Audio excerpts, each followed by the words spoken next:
రాష్ట్ర ప్రభుత్వాన్ని మేము డిమాండ్ చేస్తా ఉన్నాం. మొదలు మీరు 2 లక్షల రుణమాఫీ డిసెంబర్ 9 నాడు చేస్తామని ఏ మాట అయితే ఇచ్చినరో ఆ పని వెంటనే చేయండి. దానికి మీకు ఏ కోడ్ అడ్డం రాదు. అవసరమైతే ఎన్నికల కమిషన్కు ప్రత్యేకంగా లేఖ రాయండి. ఇది మా ఎన్నికల హామీ, వెంటనే నెరవేర్చాలనుకుంటున్నాం. మేము ఈ వెంటనే చేసి రైతుల్లో భరోసా నింపాలనుకుంటున్నాం. ఇప్పటికే దాదాపు 200 మంది రైతులు ఆత్మహత్యలు చేసుకున్నారు. కాబట్టి ఈ విషయంలో ప్రభుత్వం వెంటనే స్పందించాలనేది మొదటి డిమాండ్.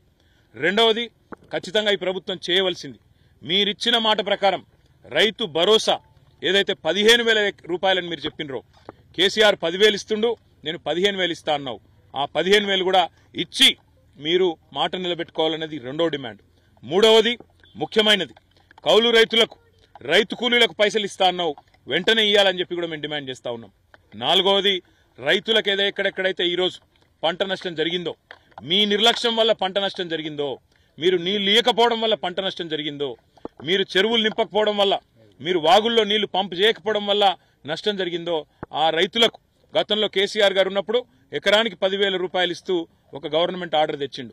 అదన్నా నిలబెట్టు, లేదా నీకు మాకంటే ఎక్కువ ప్రేమ ఉంటే 10,000 కాదు 25,000 రూపాయలు ఎకరానికి నష్టపరిహారం ఇవ్వాలని చెప్పి కూడా నేను డిమాండ్ చేస్తున్నా.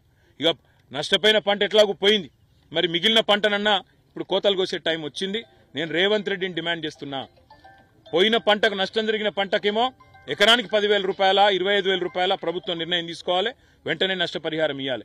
పంట ఏదైతే కోతకొస్తున్నదో తొందరలో కొనుగోలు కేంద్రాలు ప్రారంభించాల్సిన అవసరం ఉంది. మీరే చెప్పినరు 500 రూపాయలు క్వింటాల్కు బోనస్ అన్నావు, మరి ఇప్పుడు వెంటనే క్వింటాల్కు బోనస్ అన్న ప్రకటించు.